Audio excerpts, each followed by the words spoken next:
Hello friends, good morning.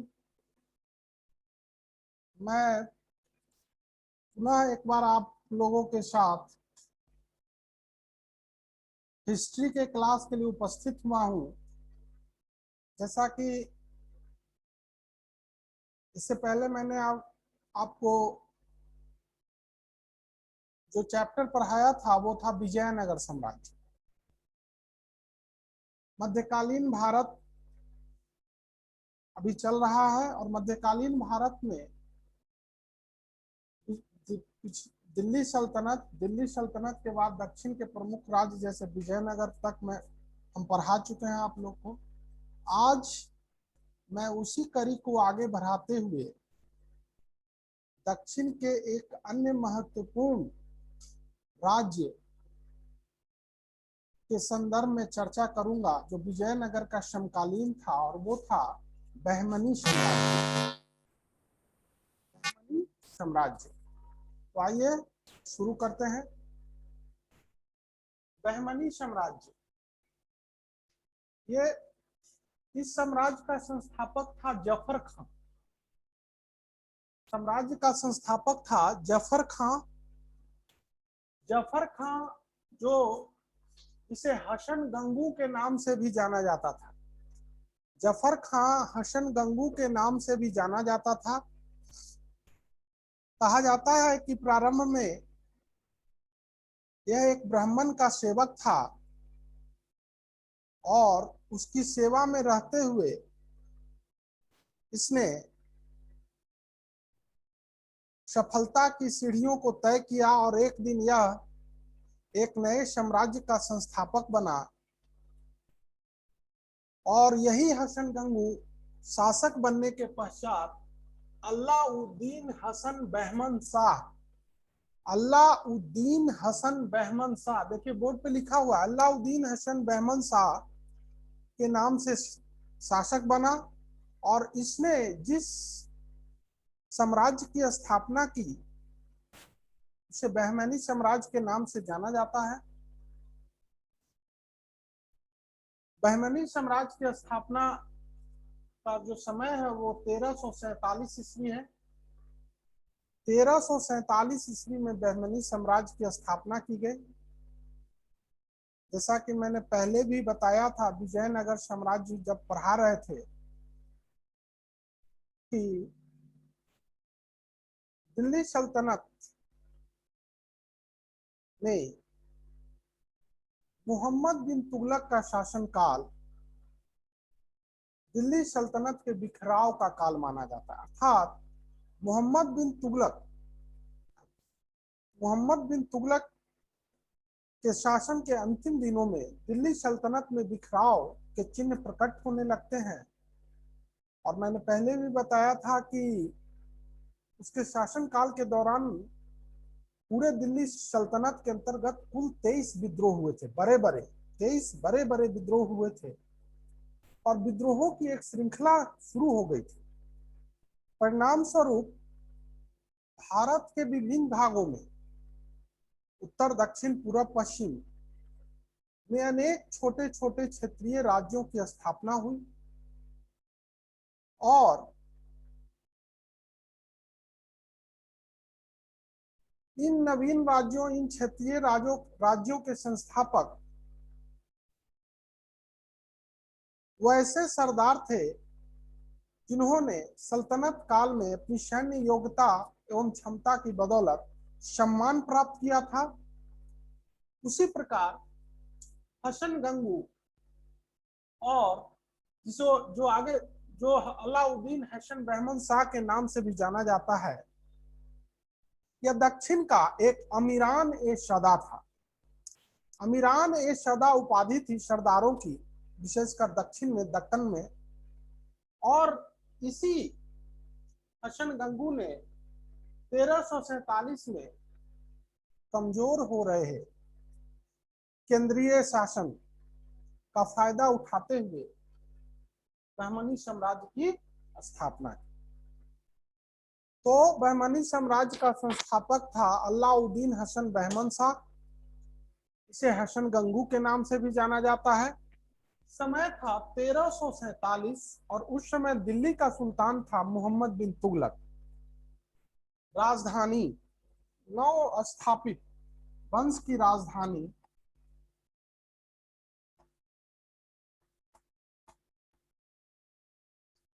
राजधानी तो नव स्थापित। सबसे पहले हम लोग आते हैं कि अलाउद्दीन हसन बहमन शाह ने जिस साम्राज्य की स्थापना की थी उस साम्राज्य का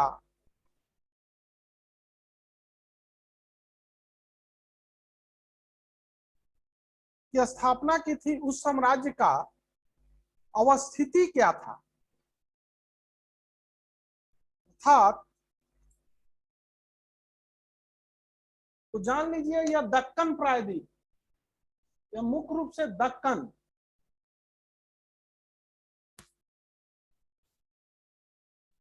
प्रायद्वीप का क्षेत्र था।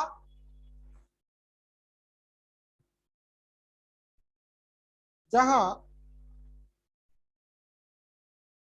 तुगलक वंश के शासन काल में जिसे दिल्ली सल्तनत के प्रत्यक्ष नियंत्रण में लाया गया था, लेकिन बहुत ज्यादा दिनों तक यह दिल्ली सल्तनत के अधीन न रह सका और मोहम्मद बिन तुगलक के शासन काल में उत्पन्न अव्यवस्था का फायदा उठाकर सबसे पहले विजयनगर और उसके बाद बहमनी, वारंगल जैसे राज्य स्वतंत्र होते चले गए और धीरे धीरे दक्कन प्रायद्वीप पर दिल्ली सल्तनत का नियंत्रण समाप्त हो गया। तो अब आते हैं, इस साम्राज्य में मुख्य रूप से 4 प्रांत सम्मिलित थे: गुलबर्गा, दौलताबाद, बरार और बीदर। गुलबर्गा, दौलताबाद, बरार और बीदर।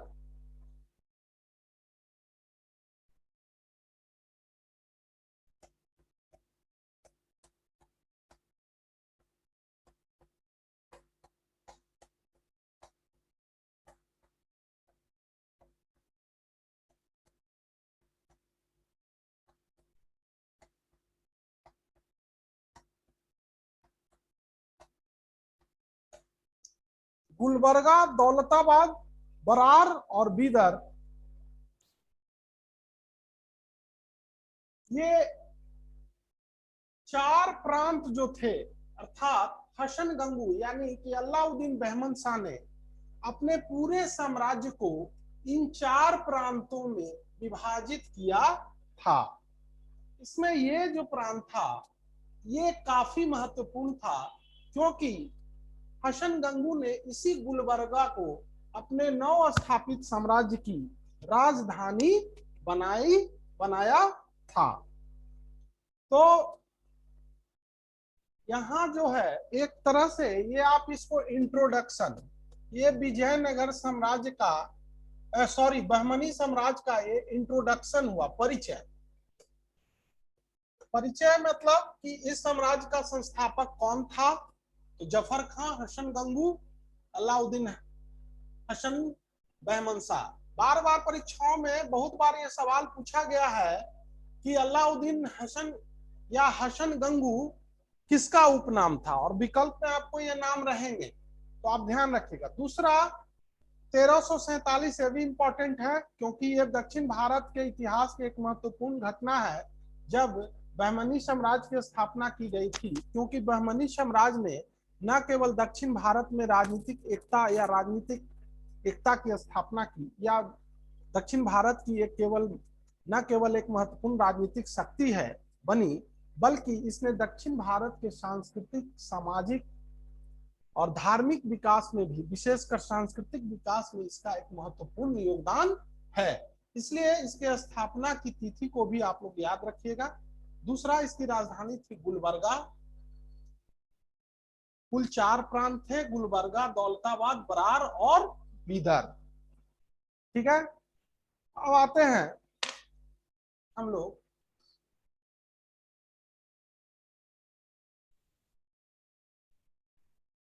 हसन गंगू, अलाउद्दीन बहमन शाह के पश्चात यहाँ पर हम बहमनी साम्राज्य के महत्वपूर्ण सुल्तानों की चर्चा करें, सभी की नहीं, महत्वपूर्ण सुल्तानों की, जिनका शासनकाल इतिहास में प्रसिद्ध रहा है और उससे संबंधित जो कुछ सवाल आपको पूछे जाते हैं या जो आपके लिए महत्वपूर्ण है, मैं केवल उनकी चर्चा करूंगा। तो इसके बाद आते हैं मोहम्मद शाह प्रथम।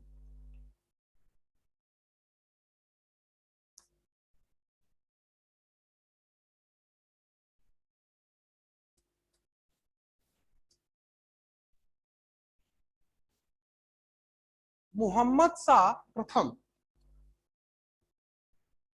अलाउद्दीन बहमन शाह के बाद दूसरा जो महत्वपूर्ण शासक बना उसका नाम था मोहम्मद शाह प्रथम। मोहम्मद शाह प्रथम का शासनकाल यूं तो बहुत महत्वपूर्ण नहीं है, फिर भी ऐतिहासिक रूप से इसकी अपनी महत्ता है। जो मैं आपको यहाँ बताना चाहता हूं वो है कि इसके शासन काल में विजयनगर और वारंगल के साथ युद्ध हुए। विजयनगर और वारंगल के साथ युद्ध हुए और इन दोनों युद्धों में बहमनी साम्राज्य की विजय हुई। मोहम्मद शाह प्रथम के शासन का एक महत्वपूर्ण पहलू है। दूसरा है कि इसी समय विजयनगर और वारंगल के बीच जो युद्ध हुआ वह भारत के इतिहास में इसलिए महत्वपूर्ण माना जाता है क्योंकि सर्वप्रथम इसी समय भारत में पहली बार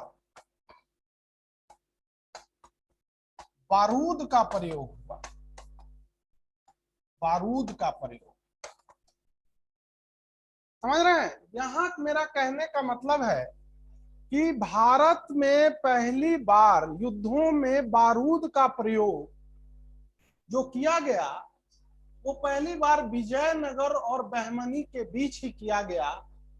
और तो इसलिए भारत में बारूदों का ऐसे कहा जाता है, कुछ कुछ पुस्तकों में लिखा भी गया, मैंने भी देखा है कि भारत में बारूद का प्रयोग पहली बार बाबर के द्वारा किया गया, लेकिन ये पूर्णतः सत्य नहीं है। आप लोग याद रखिएगा, भारत में बारूद का पहली बार प्रयोग जो था वो विजयनगर और बहमनी के बीच के युद्धों में ही किया गया।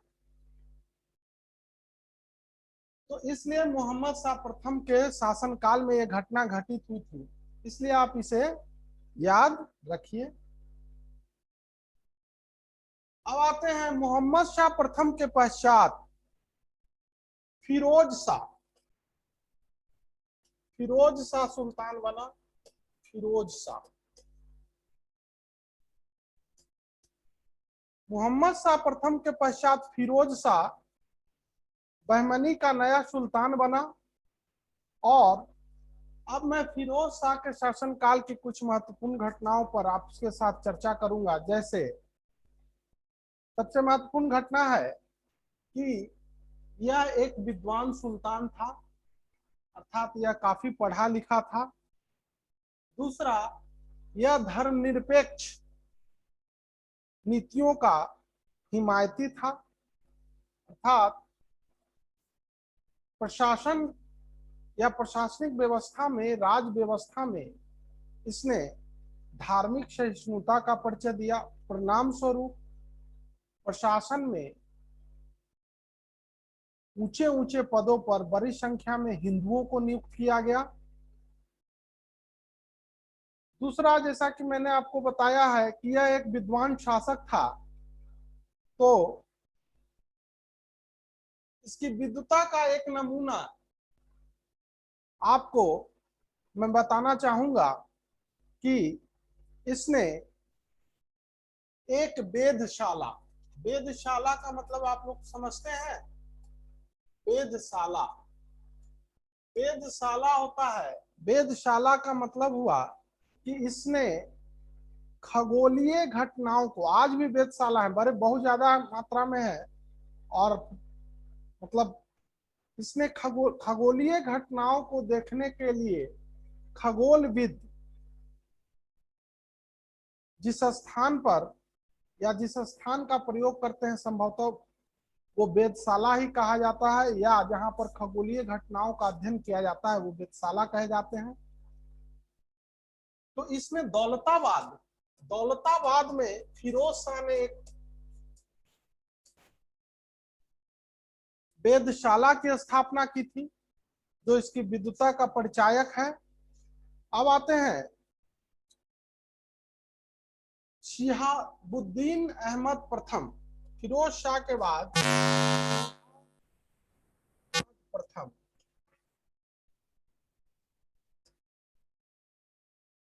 शिहाबुद्दीन प्रथम, शिहाबुद्दीन प्रथम का शासनकाल जो था,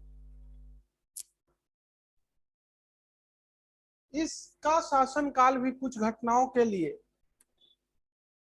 या कुछ घटनाओं के दृष्टिकोण से महत्वपूर्ण है। जैसे इसने गुलबर्गा, राजधानी कहाँ थी बहमनी साम्राज्य की? गुलबर्गा। तो शिहाबुद्दीन अहमद ने क्या किया? गुलबर्गा के स्थान पर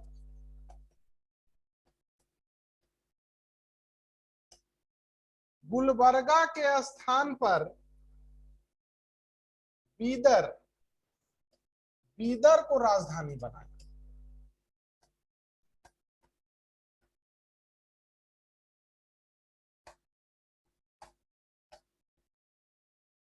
गुलबर्गा के स्थान पर बीदर को राजधानी बनाया, अर्थात शिहाबुद्दीन अहमद प्रथम के शासनकाल में बहमनी साम्राज्य की राजधानी जो थी वो बीदर चला गया, जो पहले गुलबर्गा थी, जिसका स्थापना हसन गंगू के द्वारा किया गया था। दूसरी बात, सर बीदर कहाँ है भारत में? यह एक न्यायप्रिय शासक था, यह एक न्यायप्रिय शासक था, अर्थात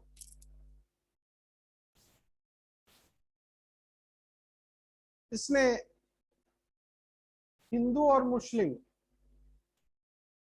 के साथ समानता का व्यवहार किया, भेदभाव की नीति को से परहेज किया। परिणाम स्वरूप इसे अहमद वली, परिणाम स्वरूप इसे अहमद वली या संत अहमद के नाम से भी जाना जाता है।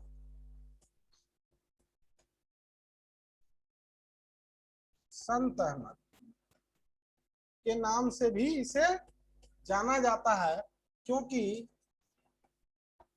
यह एक न्यायप्रिय शासक था।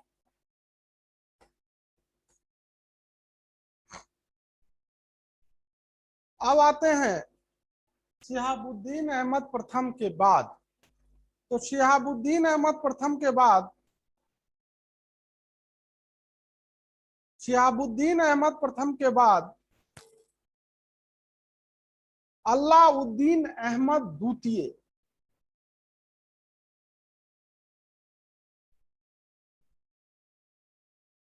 शिहाबुद्दीन अहमद प्रथम के बाद अलाउद्दीन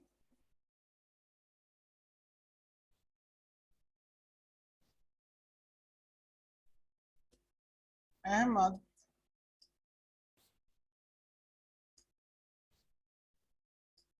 द्वितीय बहमनी साम्राज्य का सुल्तान बना। उसी प्रकार इससे पहले जो जिन शासकों का हम लोगों ने या जिन शासकों के शासनकाल में की प्रमुख घटनाओं को विषय में देखा है, उसी प्रकार इसके विषय में भी देखेंगे कि इसके शासनकाल में कौन कौन सी महत्वपूर्ण घटनाएं घटी थी। तो सबसे पहला है कि इसके शासन काल में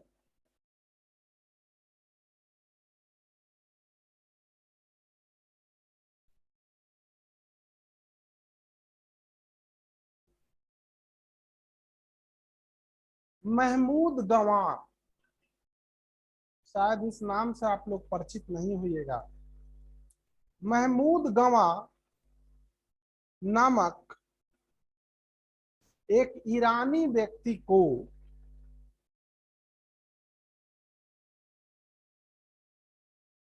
बहमनी साम्राज्य के प्रशासन में सम्मिलित किया गया, शामिल किया गया।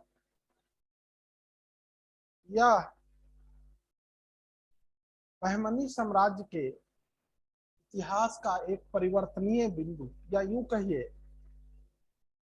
एक महत्वपूर्ण बिंदु है, क्योंकि इसके बाद महमूद गवां ने अपनी योग्यता और दूरदर्शिता की बदौलत बहमनी साम्राज्य को एक नई ऊंचाई दिया, एक नया आयाम दिया और स्वयं को एक योग्य एवं कुशल प्रशासक के रूप में प्रस्तुत किया। तो महमूद गवां क्या हुआ जी? हेलो,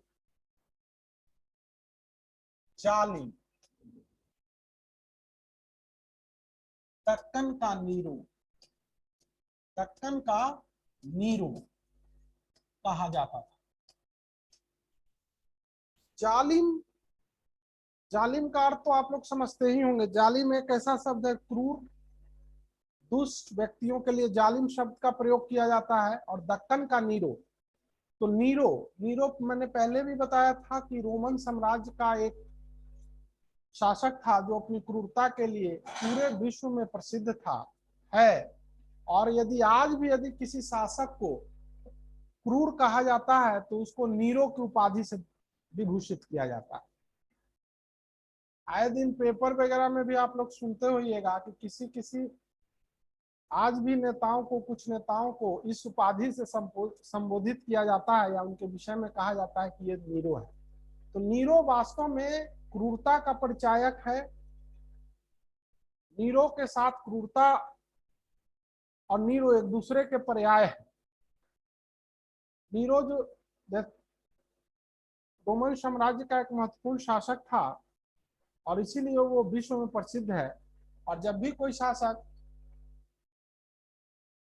क्रूर व्यवहार, क्रूर विचार को प्रदर्शित करता है तो उसके लिए नीरो जैसी उपाधि का प्रयोग किया जाता है।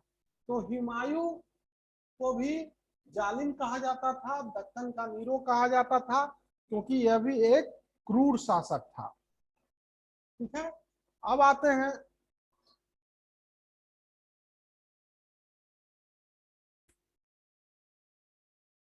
हुमायूं के बाद मोहम्मद तृतीय।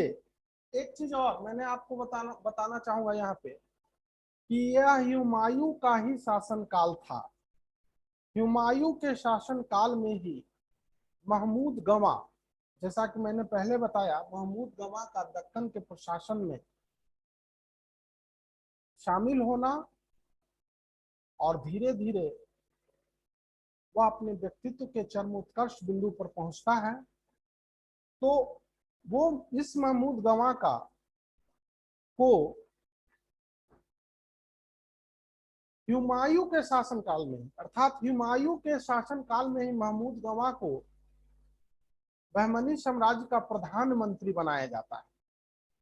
और प्रधानमंत्री पर के पद पर उसकी नियुक्ति ने उसे वो करने का अवसर प्रदान किया जो वास्तव में उसकी महान योग्यता को दर्शाता है। हम आगे इस पर चर्चा करेंगे। अब आते हैं मोहम्मद तृतीय। मोहम्मद तृतीय मोहम्मद तृतीय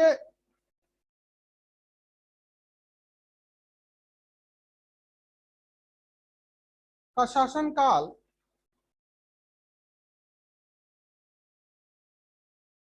मोहम्मद तृतीय का शासनकाल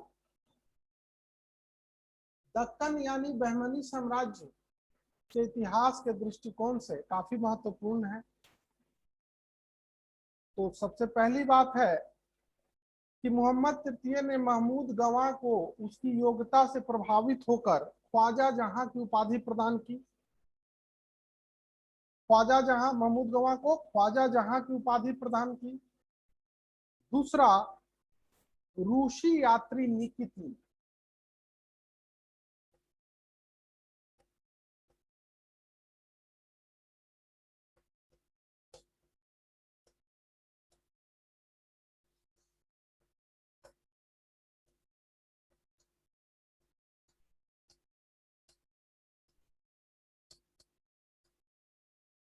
इसके शासनकाल में रूसी यात्री निकितिन बीदर आया था और उसने इसके शासनकाल के विषय में महत्वपूर्ण जानकारियां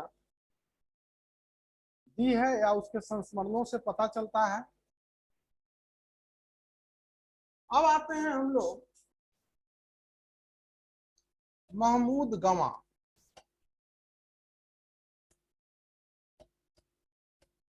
महमूद गवाह की उपलब्धियां।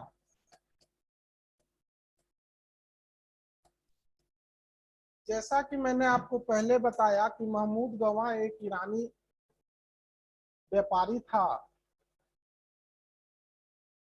और वह व्यापार के सिलसिले में दक्षिण भारत आया था, लेकिन इसकी प्रशासनिक योग्यता और सैनिक योग्यता से प्रभावित होकर बहमनी साम्राज्य के प्रशासन में इसे सम्मिलित किया गया और इसका वास्तविक उत्कर्ष काल हुआ जब इसे हुमायूं के शासन काल में बहमनी साम्राज्य का प्रधानमंत्री बनाया जाता है।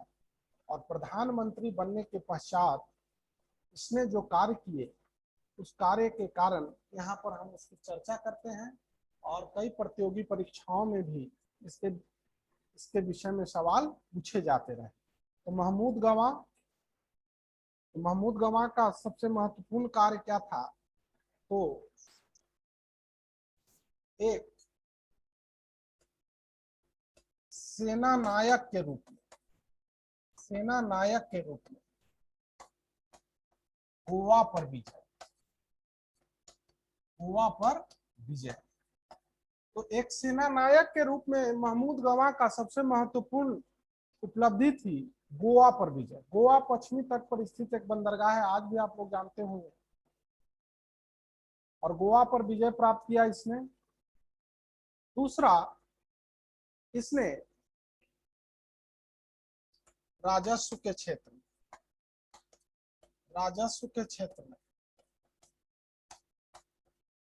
भूमि की पैमाइश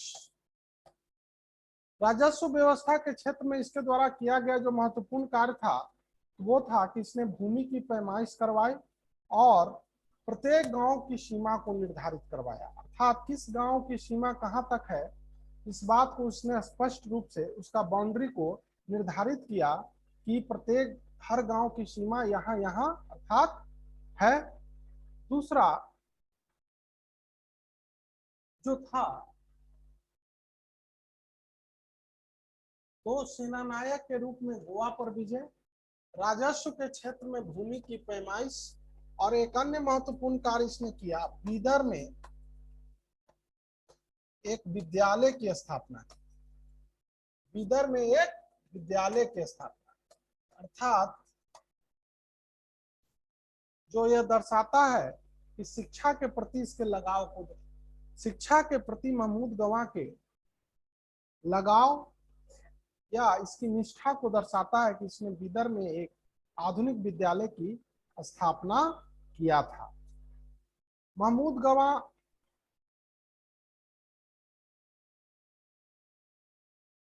कूटनीति और राजनीति का भी महान ज्ञाता था।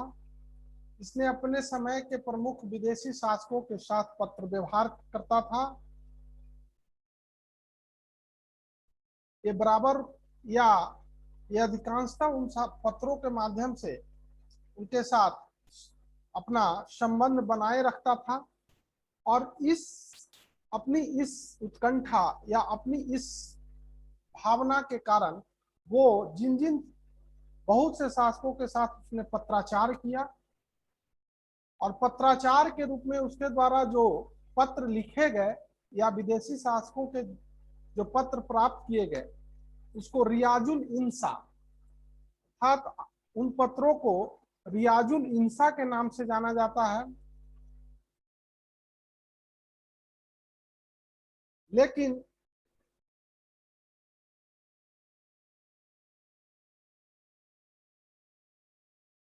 मैं आपको बता दूं कि इस महान प्रशासक का, इस महान कूटनीतिज्ञ का पतन काफी दुखद रहा। दुखद इसलिए रहा कि यह दरबारी गुटबाजी का शिकार हुआ, और दरबार की गुटबाजी के कारण इसे अपने प्राण से हाथ धोने पड़े। कुछ दरबारियों के बहकावे में आकर मोहम्मद कुछ दरबारियों के बहकावे में आकर मोहम्मद तृतीय ने महमूद गवां को राजद्रोह के आरोप में मृत्यु दंड दिया। राजद्रोह के आरोप में मृत्यु दंड दिया। तो इसी मोहम्मद तृतीय के शासनकाल में महमूद गवां को मृत्यु दंड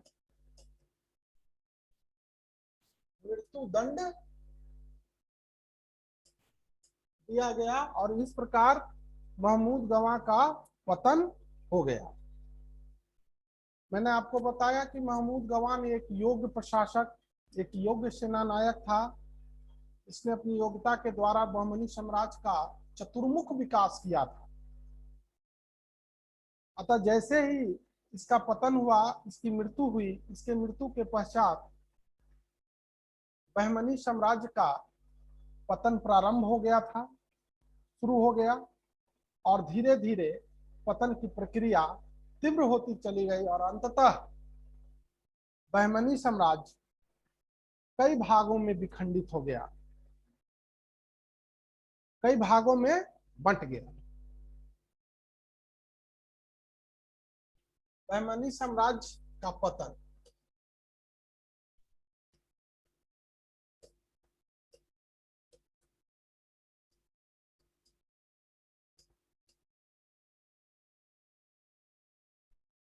राजनीतिक गुटबाजी, ईर्ष्या, द्वेष इत्यादि कारणों के कारण बहमनी साम्राज्य का पतन हुआ, और बहमनी साम्राज्य के पतन के पश्चात 5 नए राजवंशों का उदय हुआ। 5 नए राजवंशों का उदय हुआ। इसमें बीदर, बरार, अहमदनगर, गोलकुंडा, बीजापुर। पतन और पतन के पश्चात 5 नए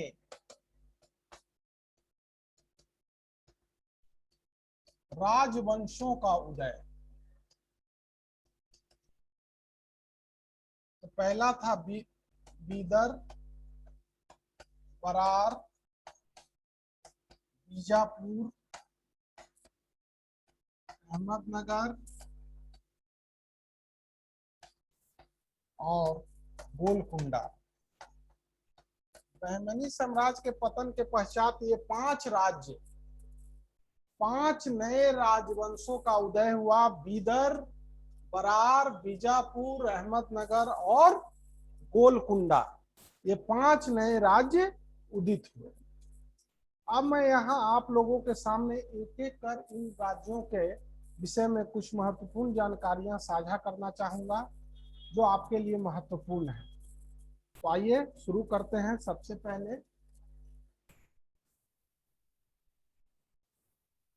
पहले शुरू करते हैं बरार। बरार तो बरार का संस्थापक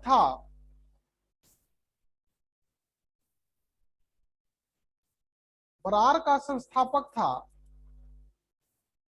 आपको फतह उल्लाह इमाद शाह। बरार के स्वतंत्र राज्य का संस्थापक था फतह उल्लाह इमाद शाह। इसे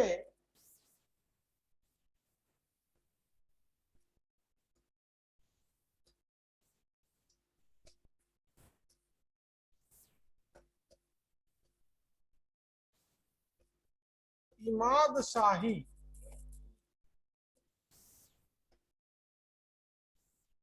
इसे